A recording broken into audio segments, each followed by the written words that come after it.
مولاي صل وسلم دائما أبدا على حبيبك خير الخلق كلهم. باب فضل العلم. علم کی فضیلت کے بیان میں وقول الله تعالى يرفع الله الذين آمنوا منكم والذين أوتوا العلم درجات والله بما تعملون خبير.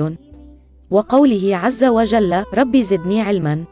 جو تم میں ایماندار ہیں اور جن کو علم دیا گیا ہے اللہ ان کے درجات بلند کرے گا اور اللہ کو تمہارے کاموں کی خبر ہے. اور اللہ تعالیٰ نے سورۃ طٰہٰ میں فرمایا کہ یوں دعا کیا کرو پروردگار مجھ کو علم میں ترقی عطا فرما. باب من سئل علما وهو مشتغل في حديثه فأتم الحديث ثم أجاب السائل. اس بیان میں کہ جس شخص سے علم کی کوئی بات پوچھی جائے اور وہ اپنی کسی دوسری بات میں مشغول ہو، پس ادب کا تقاضا ہے کہ وہ پہلے اپنی بات پوری کر لے پھر پوچھنے والے کو جواب دے.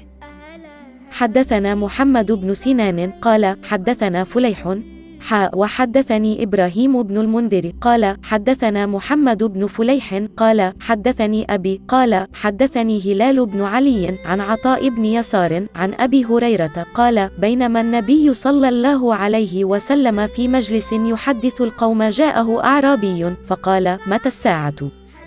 فمضى رسول الله صلى الله عليه وسلم يحدث فقال بعض القوم سمع ما قال فكره ما قال وقال بعضهم بل لم يسمع حتى إذا قضى حديثه قال أين أراه السائل عن الساعة؟ قال ها أنا يا رسول الله. قال فإذا ضيعت الأمانة فانتظر الساعة. قال كيف إضاعتها؟ قال إذا وسد الأمر إلى غير أهله فانتظر الساعة.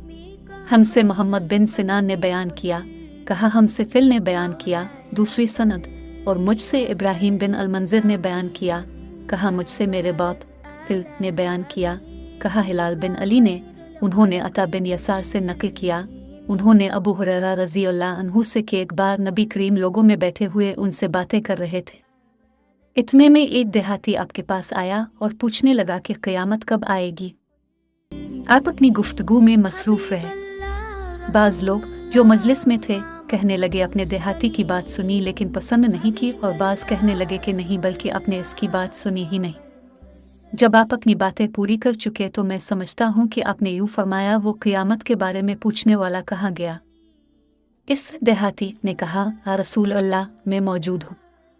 آپ نے فرمایا کہ جب امانت ایمانداری دنیا سے اٹھ جائے تو قیامت قائم ہونے کا انتظار کر. اس نے کہا ایمانداری اٹھنے کا کیا مطلب ہے؟